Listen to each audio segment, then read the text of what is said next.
Good evening from Vietnam, Tom. Thanks a lot for spending your morning joining our show and share your stories with our global audience. And on behalf of the listeners, I want to say thank you to you.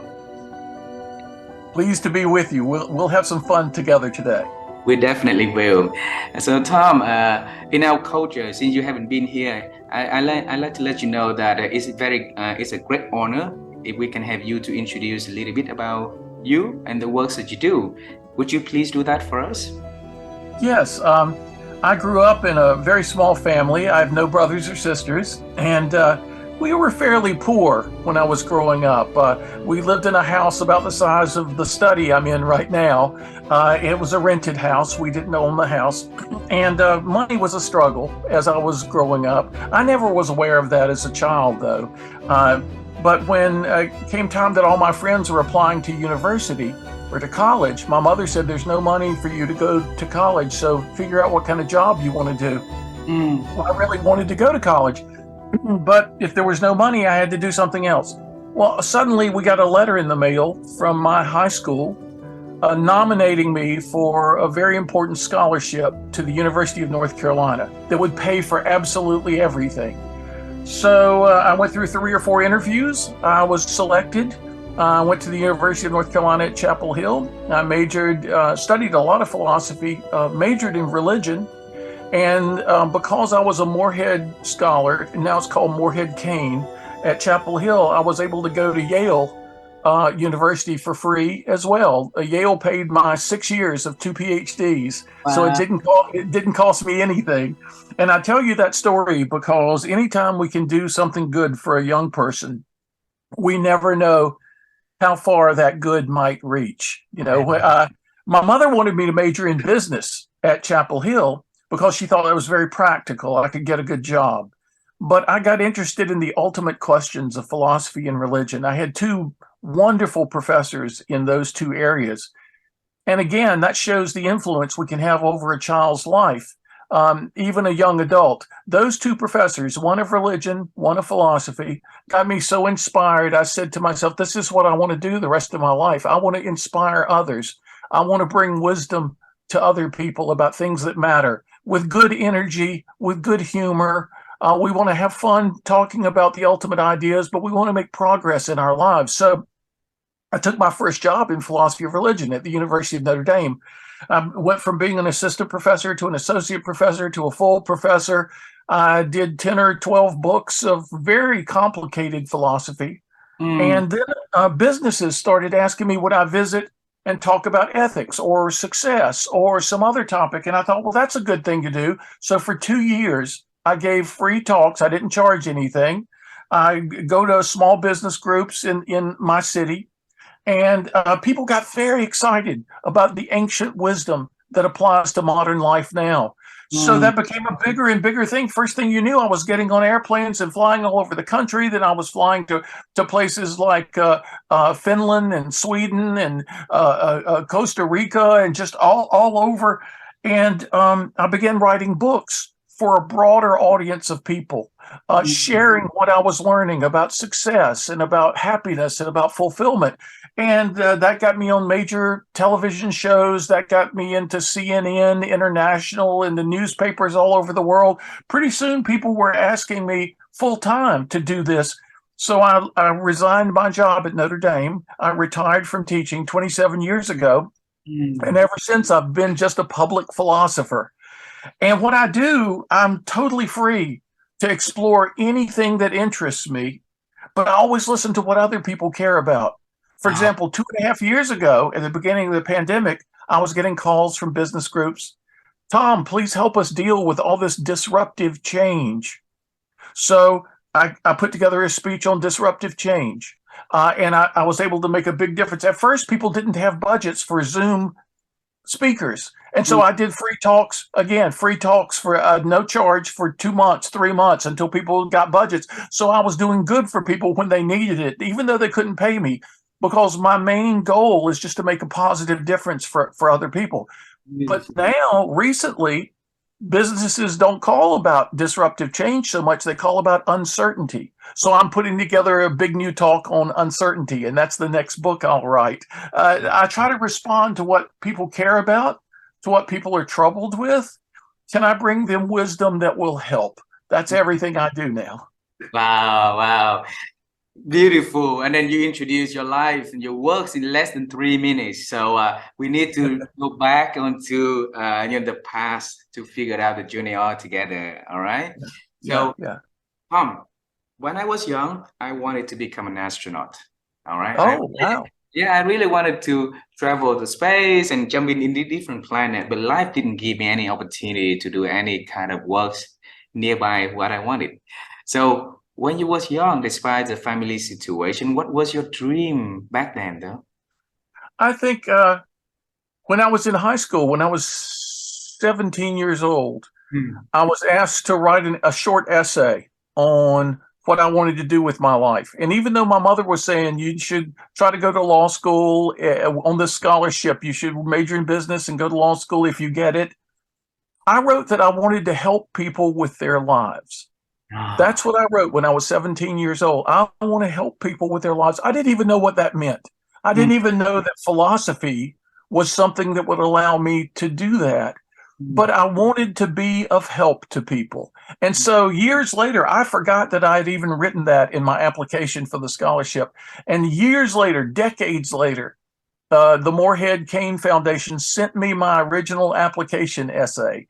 All right. When I was 17 years old, and I was able to read that. And I thought, wow, I knew what I would be doing now in my life at the age of 50, 60, 70. I'm 70 years old now. I knew that when I was 17. I didn't know what it meant exactly, how I would do it, but I knew I wanted to help people with their lives. Wow. And Tom, there's supposed to be a lot of people that can get into your life, have the influence on your life and be the motivation for you. But then there was two professors, one in the religious and then one in the Philosophy, yeah. philosophy, right? Was really inspire you to Yeah. so that makes you to get into that career. What did they do that inspire you at back then though? They were so dramatic. They gave lectures in a way that it was almost like being in a Broadway show in New York City, where they were playing the main part. They were enthusiastic, they were energetic, they were passionate about ideas. I had never seen anybody be passionate about ideas. So that was contagious. I wanted to follow that path. It was seemed so exciting that ideas could change your life. And I Mm, said to myself, I want to do this for students in the future like they are doing this for me. I had always been a good student. I mm, knew how to memorize things, I knew how to take tests, but I'd never been excited about ideas until I had the classes with those two professors. So each professor, I took 5 or 6 classes with that professor just to get me deeper and deeper into the mindset of how important ideas are. They obviously cared about what they were doing. It wasn't just an intellectual exercise, it was from the heart. And I mm. thought that's what I want to do for people. Wow, wow. And you've been doing that for like 50 something Yeah, years now. That yeah, I seems have. And yeah. for every size group, I mean, sometimes I'll be with a small group of people, and sometimes I'll be in a room of 5,000 or 10,000 people. So it can vary that much. And every group is wonderful. Every group is fun for me. I don't enjoy traveling as much as I used to because, you get older and I like to be at home a lot. So I do a lot through the computer, a lot through Zoom and the other platforms. And still, I can serve people all over the world. But every now and then, a new place calls out to me because sometimes I'll find that I suddenly have friends in a place like Vietnam and I want to go travel again. Well, and then in your work, you say that a lot of times you do it for free. You create some content for free, and you create the demands for it later on, so that people start to come back and ask you for more, right? How did you learn that philosophy at the beginning, though? Well, being helpful, sometimes that has to precede the business side of things because you eventually build a business around what you see people need and what you can provide. And you only find that out sometimes by exploring, by Mm. experimenting. And so when people ask me to do something, I try to say yes to see if that's something I will eventually want to do as a business. But at first, I'll just do it to try it out, to see if I can be useful to people. And the more I do that, the more I learn about people's lives, about people's business needs, about how, for example, a car dealership, a man who sold cars in America, part of General Motors distribution system. He asked me, he said, we have motivational speakers at our big meeting every year, and they always say, set goals, believe in yourself, you can do it. Is there anything deeper the philosophers have said about success? And I said, well, I don't know. That's not the kind of thing I've studied, but I'll look into it for you. And Mm. so I studied, what can we learn about success from the Tao Te Ching? What can we learn about success from the Analects of Confucius? What can we learn about success from Plato and Aristotle and the Stoic philosophers? What can we learn about success through history from wise people across cultures? I came up with 7 things, 7 ideas, and I gave a talk to this man's conference, and people got so excited. I've probably given a version of that talk 1,000 times since that day. And it's because I said, okay, that's interesting. Let me look into it. I didn't know that anybody was going to pay me for it, that it would be a business, but I just wanted to find out for myself. I had curiosity, and I wanted to be of help to these other people. Not many years later, and so I ended up writing a book. It was my 12th book, but my first very popular book called True Success, A New Philosophy of Excellence. And I was touring around talking about that book, doing book tour, and I realized, well, wait a minute, my book is about goal setting and the Goal deepest setting. wisdom, the deepest wisdom about goal setting and goal attainment in our lives. How do we make good things happen in Mm. business and in life? And I thought, well, goals are important, and the pursuit of goals is very important, but so is relationship building. Uh, Mm. Nobody's talking about that. I said to myself, this was the mid 90s, 1990s. And so I looked into what makes for great relationships, friendships, partnerships, business cultures. And so I wrote a book called If Aristotle Ran General Motors, about happiness in our work, truth, beauty, goodness, and unity, and the power of these things for helping people to do great things together. And that's now I have now 31 different books in print, and I keep writing new books because I can't stop exploring new things.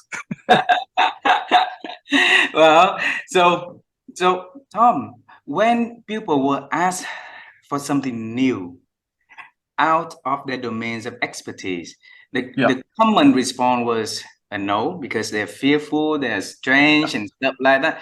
But you heading directly onto something new and challenging to yourself. Yeah. Why did you do that? Well, it's interesting because I guess I'm just a curious person. I have a lot of curiosity about life, and I want to understand things better. So when people started asking me about change, the first company that ever asked me to speak on change in our lives was a big credit card issuing bank, MBNA Bank in the US. They had just been bought by Bank of America. The deal Mm. hadn't gone through yet, but they were just being bought. They had 6,000 credit card people. The Bank of America already had 9,000 credit card people. They said to me, the day the deal is signed, our boss gets $20 million, but the rest of us may not even have a job. So could you help us deal with difficult change? Could you put together something? And I thought, well, that's an idea I need to know about for myself too. I said, okay. And that ended up being the book, Plato's Lemonade Stand. There's an old saying in the US, when life hands you lemons, a bitter fruit, make lemonade, a sweet, delightful drink. When life hands you lemons, make lemonade. I grew up hearing people say that. In any difficult situation, they would say, hey, when life hands you lemons, make lemonade. But nobody said how. It turns out that the great philosophers had a lot of advice about how to be transformative. So when something happens, you say, oh no, this is terrible. This is awful. I don't like this at all. How do you be transformative in that situation and turn difficulties into something delightful? Yeah. How do you make good things happen out of bad situations. And so I ended up writing a book about it. And it was because I said yes to these people. I decided to use my curiosity to learn some real wisdom about how we can be transformative in our lives. Uh, and then how did you grow that curiosity since the child up until the 70 years? Tell us, how did you do that, please?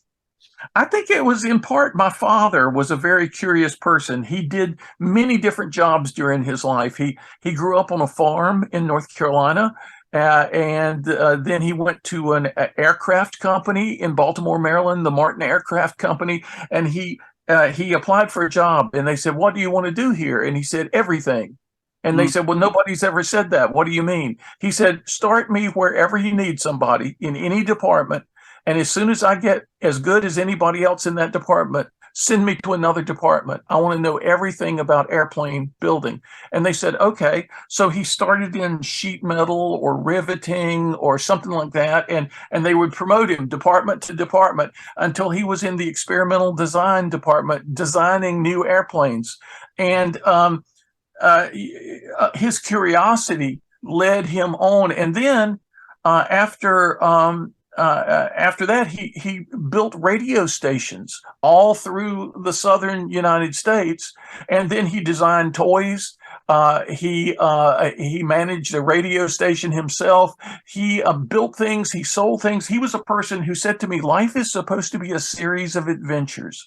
The ones you've already been on are preparing you for the next adventure in ways you sometimes can't even imagine." So he was a person who gave me to believe life should be dynamic, life should be exciting, you should embrace new things. And of course, that was training me as I grew up to be curious, like he was curious about trying new things. And so I think having a father who was so adventuresome helped me to become that way myself. Modeling to you, so he Yeah, wrote. modeling to me. Yeah. Just like my professors modeled to me the life of the mind, he modeled to me the life of adventure and curiosity. Mm. And how do you find, like, I'm really curious on how you be able to bring the wisdom from, like from the people in the Yeah. past and Yeah. apply them beautifully into the context of the modern world. It's supposed to be very complicated. It's supposed to be really different from years ago, but then you're able to make it beautifully. Tell us how. Yeah. Yeah. There's an old saying about professors. Mm. Um, they're like people that if you ask them what time it is, they want to tell you how to build a watch. Uh, and they tell you more than you want to know, more than you need to know.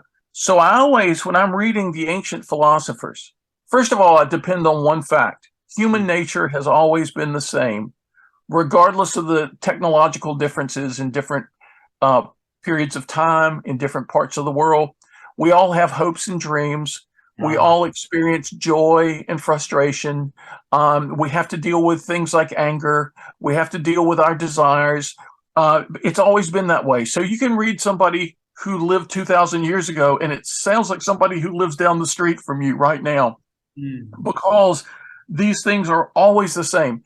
And as a philosopher, here's an image I have. I live in the state of North Carolina and I live at the beach, but in the other part of the state, there's some mountains. And in those mountains, people often pan for gold. They stand in cold mountain rivers all day long with a pan, with a grid on the bottom and mesh. They let the mud and the water go through, and every now and then they find gold nuggets. Sometimes they'll stand all day and all they get is mud in their pans. But every now and then there's a gold nugget. I think of myself as a philosopher that way. In reading, I can read an 800-page book and find one idea of one sentence long that will help people with their lives. I have the time to stand in the muddy river of wisdom and thought and pan for gold all day long.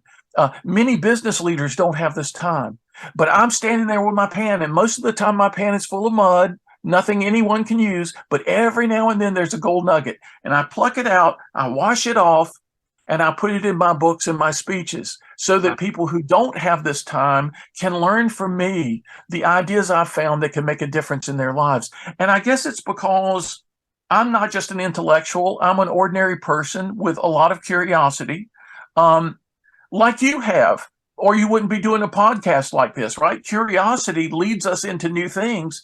And so, what I want to do is try ideas in my own life first. And if Mm. they work, if they help me, then I want to bring them to other people. So, I won't read an old philosopher, find ideas that I don't try out, and then just take them to people and give a speech on it or write a book about it. I want to try out the ideas in the laboratory of my own life first. And if the ideas work, if they make a big difference, then I get excited enough. So I'm like those old professors I had. I'm enthusiastic about these ideas. And then the people I speak to get enthusiastic. And sometimes years later, I'll get an email about how those ideas have changed their lives. It's a wonderful thing. Uh, Tom, there's a lot of people, reading, but then all they got was mug, but not gold nugget, right? Yeah, So that's right. yeah, so how you were you able to know, oh, this is the gold nugget, and you want to apply it to your life, you want to experiment in it so that you can see whether or not it's working for you to get the excitement so that you can share to other people. How did you know that this is, the gold? Yeah. Well, so um, years ago, I was reading the Stoic philosophers from Rome, ancient Rome. Um, Epictetus, who was a slave and was freed and became a philosopher, Seneca, who was a lawyer, and Marcus Aurelius, who was emperor of Rome Mm, until about the year 180. He was, as many people say, the greatest emperor of the Roman Empire. I read these three Stoics: the slave, the lawyer, the emperor, the three levels of society in their time, and they all speak almost with the same voice about the same things.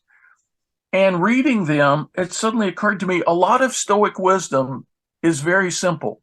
mm, We need to know what to embrace and what to release in life.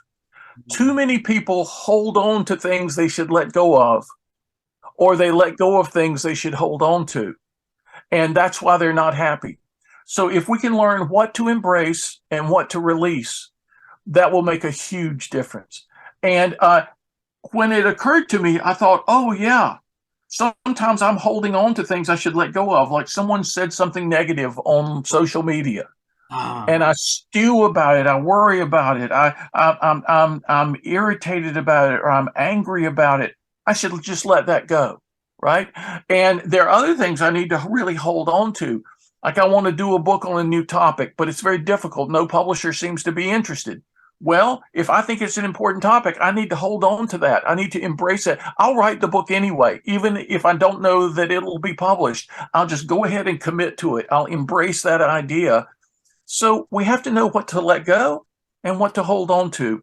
mm. When the idea makes a difference for me, I say, oh, I bet this will make a difference for other people too. And that's how I know. That's why I try things out first myself. If it sparks me, I'm no different from anybody else in most ways. So I think, well, it'll spark other people too. It'll help them. It'll change their lives for the better. And that's how I spot those golden nuggets. If an idea gets my attention, that's one thing. Hmm. But then if I can use it and make a difference with it, that's the second level. And then I know it's a gold nugget for other people. Well, Tom, the whole idea of learning, unlearn, and relearn is very important. Like you say, what to hold on and what to let go, right? So go back to human nature. Why are we holding on something that we're supposed to be letting go, and letting go something that we're supposed to be holding on dearly, though? Yeah, it's a good question. And I think it has to do with our early evolutionary development as creatures living on the edge of survival. You go back thousands of years into the human past, and we lived on the edge of survival or lack of survival all the time. So our brains developed in a way to alert us. Where Ah, is there food? Where is there danger? You crave the food so that you'll survive. You flee, you fear the danger and flee it so that you'll survive. And so that part of our brain developed very early on. It was so necessary.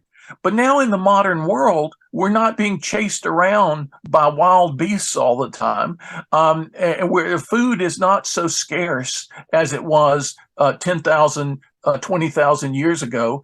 And yet our brains are the same way. So anything that could be conceived of as a threat, we get so offended, we get so upset, we get so angry because that may have been part of our survival apparatus 20,000 years ago, but now it just gives us ulcers and headaches and makes us miserable. And so we have to learn how to retrain those basic responses that are built in deep to us.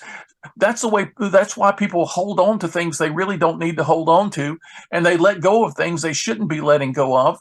And in modern life, our conditions have changed so much. We have to really learn what to embrace and what to release. And it's not just an intellectual learning. We have to change our habits, and we can. That's the good thing. We can change because of the plasticity of the brain, because of the resilience of the spirit. We can learn to not be offended when somebody says something angry or somebody says something ugly on social media. Just say, "Oh, I'm sorry for that person. They're having a bad day," and you move on. Or you can you learn to embrace the important things in your life and not let them be neglected. Your relationships, your family, your friends, the things that matter to you. We can learn, and the very fact that we can learn is a wonderful thing about human nature. We can learn in our habits as well as our thoughts. And my whole career is trying to help people change their thoughts and their habits. Wow. And Tom, if you rewind your whole life, and all the work that you do, what would be the most rewarding feelings for you in this phenomenon journey, though? Yeah, I think a lot of the philosophers in the ancient world believe that we have a natural state of joy that we block in our lives by all the negative things we feel and think. They wanted to eliminate these negatives so that we could enjoy the positives, the natural joy that perhaps many animals feel in life. Because I have a wild rabbit in my backyard. He doesn't worry about tomorrow or next week or next year. He doesn't worry about global events. He enjoys his day. I feed him twice a day. He probably takes great joy in the carrots and lettuce and spinach I bring into his little areas in the backyard. We have to learn more of that joy, that basic natural joy. Uh, Take away the things that are blocking the joy, let it flow forth, and then our lives will so much be better. In fact, I have a little book here, a little novel I wrote that people have said helps them so much in that regard. It's a little short novel called The Oasis Within. It's the prologue to a series of 7 big books, but it's a small book itself. And it starts in the desert in Egypt in 1934. An old man and a young boy are having a conversation, and a lot of people have said to me they're crossing the desert. A lot of people have said to me the conversations they have in this book have changed my life, and it came to me as a dream one day, and I just wrote down what I was hearing, a movie in my head. I wrote down everything I was hearing and seeing, and it's been life changing for me too, helping me to attain that joy that we are here naturally to experience. Oh, Tom, I have 2 last questions for this conversation today, and the first one is about the thinking. And my wife and I, we've been on the quest to help people to improve their ability to think, because we believe Yeah. our thinking is very critical to help expanding our world, right? And then have to make positive change in our lives and the lives of the people around us. So when I look at the works that you do, first, it's really impactful to a lot of people. Second, it's really crossed a lot of industry and times and different expert domains of expertise also. So Tom, teach us, how have you been expand your ability to think over the years, though? Yeah. There are 2 parts of thinking that are important to me: creative thinking and Ah, critical thinking. mm, Creative and critical. To creatively think is to expand the area of your thoughts, and to critically think is to analyze any ideas carefully. mm, Too many people, it's like they're running through life and they never take the time that good thinking requires. Good thinking takes time. ah, It's almost like the difference between people who eat all their food quickly, fast as they can. They're just always, shove food in your mouth and eat fast and run and do something else, as opposed to those people who take their time and relish and savor a good meal. Mm, Thinking is the same way. Too many people wrongly believe that thinking shouldn't take much time. You can rush right through it. But thinking requires, like a good meal, it requires time. Uh, if you devote the time to it and you try to expand your mind, you can be more creative in your thinking. And then if you try to analyze ideas, okay, here's what somebody has said, but what's the evidence for that? Do I think that's true or not? Or could it be wrong? To critically analyze takes time. mm. So I think we devote too much time, at least in my culture right now, we devote too much time to things that don't really matter. And Oh, we don't devote enough time to things that do really matter. Uh, Socrates once said, we think about and talk about things that hardly matter at all. We don't give enough time to the truly important things. wow. And that was true of his time. It was true of our time. We entertain ourselves to death, right? We think about the who's won the football match, who's won the World Cup, who's won and that's all good. That's all fun. We should enjoy things like that, but we should also give ourselves time to think. Mm, And that's so important. Then we can be more creative. Then we can be more critical. And people think the word critical is a negative word. It just means looking carefully, considering carefully ideas before we embrace those ideas. Again, back to embracing and releasing. mm. Critical thinking helps us know which ideas to embrace and which ideas to release. Alrighty. I say that I have two questions for you, but there is another one that just came up in between. Is that okay for me to ask that questions? Sure, sure, always, yeah. Yes. So you mentioned about the time. All right. So we are in the area that people don't have the patience anymore, and Yeah. then we want information, we want result, we want things to be quick, quick, quick like that, right? And if for thinking, they don't have time to think, they don't invest time to think. So a lot, I want to go back to your works. A lot of the works that you put in, it didn't have the result right away, right? Right. But then it takes time, before people start to see it and start to appreciate that, and it start to see the benefit from that, and then the result comes a mass. All right. Mhm. So Tom, teach us, how did you give yourself that patience to wait and wait for the result to come, disregarding Yeah. how long it would take? I would say look to nature. Many great philosophers use nature as our teacher. In nature, a cucumber will grow fast, but you can squash it in your hand. An oak tree takes a long time, but it will stand for decades and centuries. We learn from nature. You plant seeds, and you can't go dig them up every day to see if they're going to grow. You have to be patient and wait. Nature teaches us patience, and it teaches us the rewards of patience. So Uh, if we will reflect more on nature and allow nature to be our teacher, we will see how important things are always the result of process.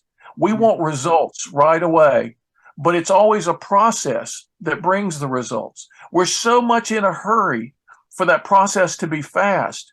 And yet, what is our metric? What is our measurement for how fast is needed? We don't know. We just want faster and faster and faster. Well, a Roman philosopher named Seneca once said, if you're on the wrong road, it makes no sense to run faster because you'll get farther and farther from your true goal. So if we take time to think and be patient, to think creatively and critically, we will more likely be on the right road. We will get on the right road, doing the right things. We will be more effective. We'll be more efficient. And so rather than being in a hurry and running down the wrong road, we get ourselves on the right path, and then everything we do matters. Everything we do counts. Beautiful, beautiful. Thanks for sharing that. And I hope that a lot of us out there who are keep on trying and trying something new, trying to bring the impact on the works that they do, right? They will have the patience enough. They have the strength to withhold the challenges and continue, waiting for that results to come too. Absolutely. And some of the traditions of your part of the world, to meditate, to empty out the mind, the conscious mind of all its buzzing ideas, makes room for creative new ideas to come in. So Mm. I've learned to meditate. I've learned to be empty, to be open, and that's when the real treasures can be found. Yeah, Tom, thanks a lot for sharing that. Last question for today. All right. Yes. So we knew your past, we knew the present works that you are doing. Let's travel to the future a little bit. Is there anything that Tom is working on that he's exciting? He wants to Yeah. share with our audience so we can celebrate with him in advance. Oh, thank you very much. Yeah, I've done a book. It took me 20 years to write. It's about why so many smart and talented people do so many self-destructive things. The news is full of people doing terrible things. Mark Mm. Zuckerberg didn't want to ruin democracy around the world. He wanted to create a website to help his friends get dates. You know, you can name person after person after person. The biggest financial scandal in the past in America was Bernie Madoff, who created a scheme, a pyramid scheme of investment, and people lost millions, maybe billions of dollars of their life savings. He didn't want to rob people. He just wanted to feel important, and he wanted to get rich and feel important. But he sent a monster into the world he couldn't control. Well, Mary Shelley wrote a book about this once called Frankenstein Mm. in 1818, a short novel that's the best cautionary tale about success in the wrong ways I've ever seen. It's about people who have selfish ambition. They don't care about others. They only want to be great themselves, and they launch into the world monsters they can't control. So I've written a book called The Frankenstein Factor, monster success and massive failure. And we're showing it around to publishers right now. We hope that will be my next book. I'm getting ready to write a book on uncertainty. I'm putting together a group of other people concerned about wisdom. So we create an organization of bringing more wisdom into the world. I'm 70 years old now. 30 years from now, I'm not going to be traveling around and writing lots of books, but I'll find younger philosophers who want to serve people in the culture more broadly and around the world. I want to create a group of philosophers who are committed to helping people in business and in life in the coming decades, in the coming century. So I have a number of books that are underway, and if your viewers want to come to my website, Tom, Tom, V as in Victor, Morris, Morris, TomVMorris.com. They can see there what I'm doing. Wow, wow. Tom, thanks a lot for having, for bringing it to the next level, to bring the group of philosophers who wants to change the world to under your wing, so that together you can nurture them to do great things in their lives also. So carry your legacy next way, and it's a great honor to having you in my network. It's a great honor to know you and having you to our show. In this very special moment of the year, I wish you and your family happy holiday season. Thank you We so look much. forward to seeing you in person one day for a cup of coffee together. All right. That would be so good. Linda, thank you so much for your interest and for all the great good you and your wife are doing in the world. Thank you very much, Tom. Have a beautiful day. Thank you, sir. Bye.